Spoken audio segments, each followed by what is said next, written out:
Hello students, आज आपको मैं बताने वाली हूँ कि आप अपने पेपर के लिए कैसी स्ट्रेटजी बनाएंगे जिससे आप अपना बेस्ट परफॉर्म करके आएंगे अपने पेपर्स को में। तो चलिए देखते हैं। यहाँ पर मैंने लेकर आई हूँ एक सैम्पल पेपर क्वेश्चन जो मैथ्स बेसिक का है। ये सीबीएसई की तरफ से उसकी साइड में प्रोवाइडेड है और देखिए यहाँ पर सीबीएसई की तरफ से ही ये गिवन है मार्किंग स्कीम इस पेपर के लिए। ठीक है, जैसा कि आपने सुन रखा है कि स्टेप बाय स्टेप मार्किंग होती है और हर जो भी मार्किंग हो रही है उसका यहाँ पर उन्होंने पूरा स्कीम बताया है कि वो कैसे मार्किंग करेंगे। तो चलिए देखते हैं, एक बार इस एनालिसिस को समझ लेते हैं जिससे आपको पेपर अटेम्प्ट करना बहुत ही ईजी हो जाएगा और आपके मार्क्स भी बहुत अच्छे आने वाले हैं। 80 out of 80 is our target. Clear? तो आई होप कि आप लोगों ने मेरी सारी रिवीजन शॉर्ट सीरीज को देख लिया है और अब इस स्ट्रैटेजी को फॉलो करके आप अपने पेपर में बहुत ही सुपर परफॉर्म करने वाले हैं। चलिए सबसे पहले हम देखते हैं, आपको पेपर में इंस्ट्रक्शंस दिए होते हैं। ठीक है, तो आप उन इंस्ट्रक्शंस को पढ़ लेंगे, उसके लिए आपके पास पूरा प्रॉपर टाइम है इस इंस्ट्रक्शंस को पढ़ने के लिए। एक बार जल्दी से हम भी पढ़ लेते हैं। सेक्शन ए में क्वेश्चन पेपर में टोटल 5 सेक्शंस होते हैं, A B C D E. Clear है? सैम्पल पेपर क्वेश्चन सॉल्व करवाया है, वहां से भी आपको कुछ आइडिया लग गया होगा। सेक्शन ए में होते हैं हमारे 20 MCQs होंगे for 1 mark each. Her question के लिए 1 मार्क है। क्लियर? सेक्शन बी में 5 शॉर्ट आंसर्स हैं, ये देखिए, और इस हर क्वेश्चन के लिए 2 मार्क्स गिवन है। आफ्टर दैट सेक्शन सी में 6 क्वेश्चन हैं और इसके लिए 3 मार्क्स है। इसके बाद सेक्शन डी में 4 लॉन्ग क्वेश्चन है और इसके लिए हमें है 5 मार्क्स। क्लियर? सेक्शन ई है जो केस स्टडी वाली प्रॉब्लम्स होती हैं, वो भी मैंने आपको सॉल्व कराई हुई हैं, उसके लिए हमारे यहाँ पर 4 मार्क्स होते हैं। क्लियर हो गया? आफ्टर दैट क्या क्वेश्चन लिखा हुआ है, ऑल क्वेश्चंस आर कंपलसरी। सारे सेक्शंस के सारे क्वेश्चंस कंपलसरी हैं। हाउएवर एन इंटरनल चॉइस, अब यहाँ पर होती है किसी न किसी क्वेश्चन में इंटरनल चॉइस। इसका मतलब क्या है कि किन्हीं 2 क्वेश्चंस के बीच में लगा होता है और लाइक ये देख लीजिए, ये देखिए, जैसे क्वेश्चन नंबर 22 है, इसमें बीच में है ये और, इसका मतलब क्या है, आप या तो ये सॉल्व करें या तो ये सॉल्व करें, इन दोनों में आपको कोई भी एक ही क्वेश्चन सॉल्व करना है। क्लियर हो गया? गुड। चलिए अब देख लेते हैं नेक्स्ट। ठीक है, नेक्स्ट क्या है, ड्रॉ नीट फिगर। अब देखिए, जहां भी क्वेश्चन में आपको फिगर को ड्रॉ करने की जरूरत है, आप बहुत ही अच्छी साफ सुथरी फिगर ड्रॉ करेंगे, इसलिए आप अपना pencil box, pencil, eraser, sharpener, scale, protector सब रेडी रखेंगे। ठीक है, नेक्स्ट हमें क्या रखना है, देखिए पाई की वैल्यू क्या गिवन है, pi is equal to 22/7 wherever required if not stated. अगर किसी भी क्वेश्चन में जहां पर पाई आ रहा है उसकी अगर वहां पर जरूरत है तो आप पाई 22/7 रखेंगे, अगर उस क्वेश्चन में ऐसा कुछ नहीं दिया है कि आपको पाई क्या यूज करना है। क्लियर हो गया?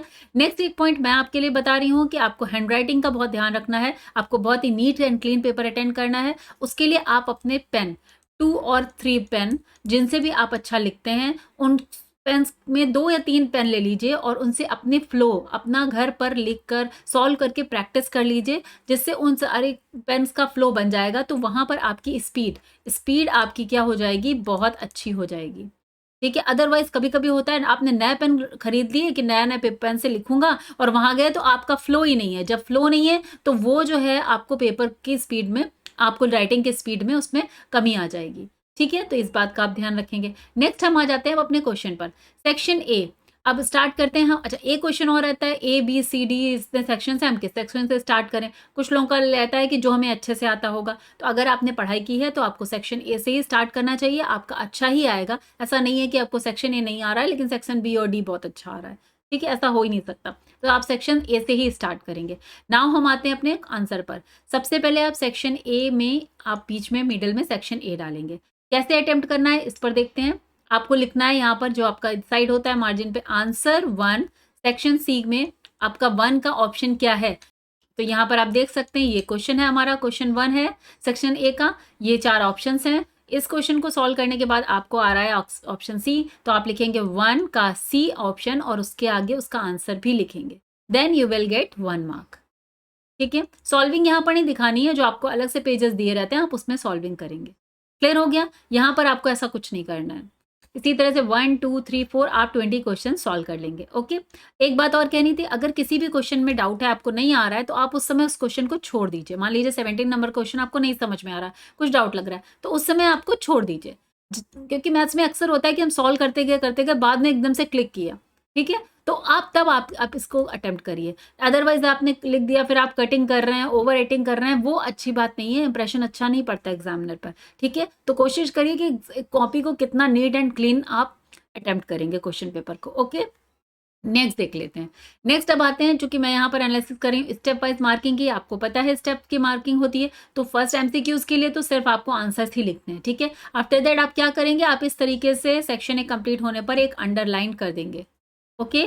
और उसके बाद अगर आपका कहीं मिडिल का पेज है तो आप सेक्शन बी को नेक्स्ट पेज से स्टार्ट करेंगे, नेक्स्ट पेज से, ठीक है, ये याद रखिएगा, बीच में ही डालेंगे वैसे ही सेक्शन बी, ओके।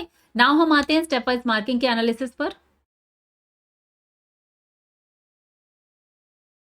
ये आ गया हमारे पास, पहला क्वेश्चन ये है, ठीक है। For what values of K will be following pair of linear equations have infinitely many solutions. मैंने आपको सारी कंडीशंस रिवाइज कराई हुई हैं अपनी रिवीजन शॉर्ट सीरीज में, infinitely many solutions, no solution, one solution, distinct solution, सब बताया हुआ है, क्लियर। तो आप जाके एक बार उस सीरीज को अच्छे से देख लेंगे, जिससे आपको सारे इंपॉर्टेंट पॉइंट का रिवीजन हो जाए, जो कि 10 मिनट्स में मैंने कोशिश की है, हर चैप्टर का रिवीजन कराया है विद इन 10 मिनट्स, क्लियर। तो आप वहां से जाके देखेंगे। नेक्स्ट है, अब देखिए इस क्वेश्चन को कैसे अटेम्प्ट करना है। सबसे पहले आपको फॉर लीनियर इक्वेशन के लिए इनफाइनाइटली मैनी सॉल्यूशंस के लिए क्या कंडीशन होती है, ये a1/a2, थोड़ा सा छोटा हो गया, मैं बड़ा कर रही हूँ, now you can see easily, ठीक है। तो यहाँ पर देख रहे हैं a1/a2 इज इक्वल टू, ये वाला आप लिखेंगे, इसमें वैल्यू पुट करेंगे and this will give you half mark, ठीक है। तो आपको स्टेप वाइज स्ट्रेटेजी कैसे रखनी है आप खुद जाके देख सकते हैं। यहाँ मैं मैथ्स के पेपर के एनालिसिस लेकर आई हूँ, आप हर पेपर के लिए देख सकते हैं, सीबीएसई की साइड में हर पेपर के लिए मार्किंग स्कीम प्रोवाइड की हुई है, क्लियर हो गया।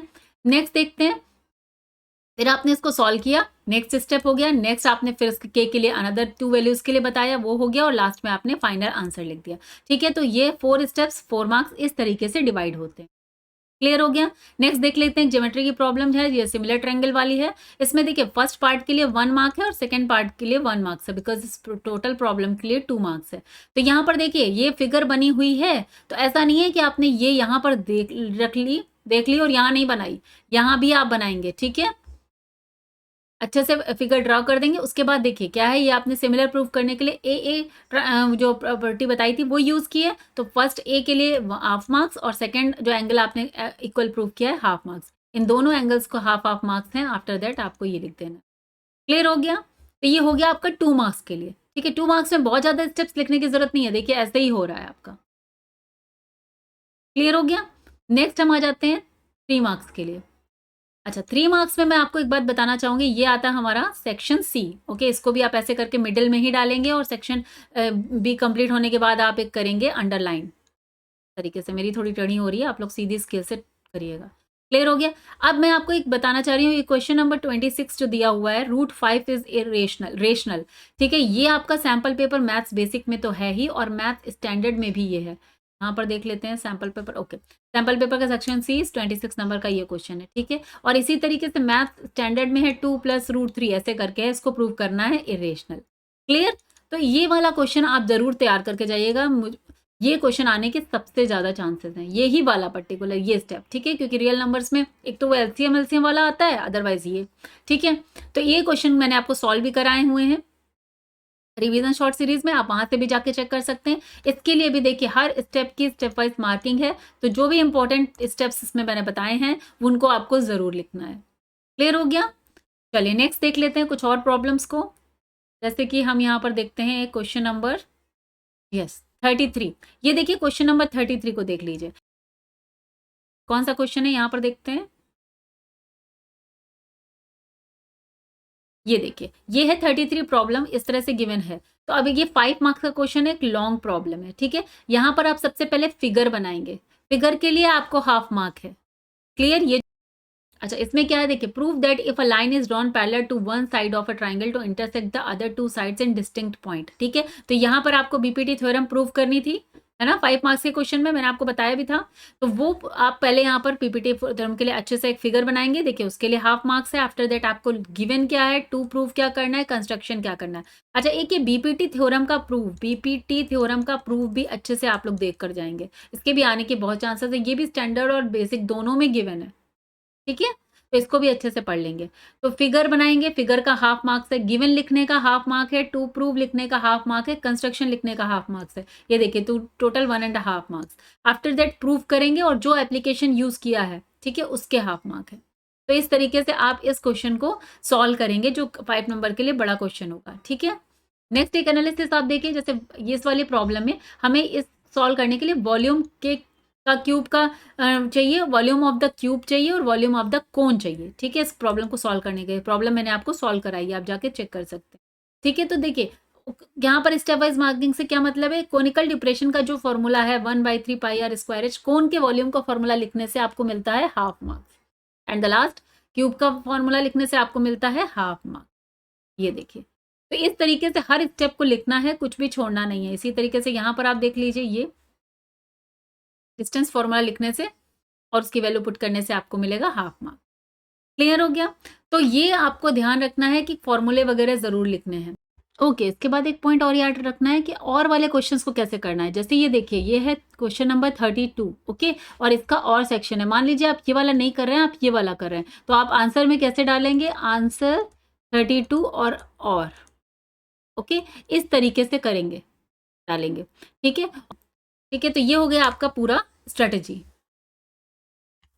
आप एक बात और ध्यान रखेंगे कि कभी अगर मान लीजिए आपके पास टाइम कम पड़ रहा है या वो क्वेश्चन क्लिक नहीं कर रहा है, तो उस केस में आप फॉर्मूला गिवन इतना तो लिख ही देंगे जिससे आपको 1 मार्क्स मिल जाए, हाफ मार्क्स मिल जाए। ठीक है, हाफ मार्क्स तो मिल ही जाता है। स्टेप वाइज मार्किंग समझाने का एक यही मतलब था मेरा, कि आप इस बात को ध्यान रखेंगे कि अगर कहीं आपको क्वेश्चन नहीं क्लिक कर रहा है तो इतनी चीजें तो लिख ही दीजिएगा, इसको छोड़ के मत आइएगा। तो यहाँ से आपको समझ में आ गया है कि सारे क्वेश्चंस को अटेम्प्ट करके आना है, कुछ भी छोड़ना नहीं है। ओके, तो आई होप कि सारी स्ट्रेटेजी आपको समझ में आ गई है। जो भी मैंने बताए हैं इंपॉर्टेंट पॉइंट्स, इनको ध्यान में रखिएगा और अपने पेपर की प्रिपरेशन करते रहिए। चलिए मिलते हैं नेक्स्ट वीडियो में। Till then bye bye, take care.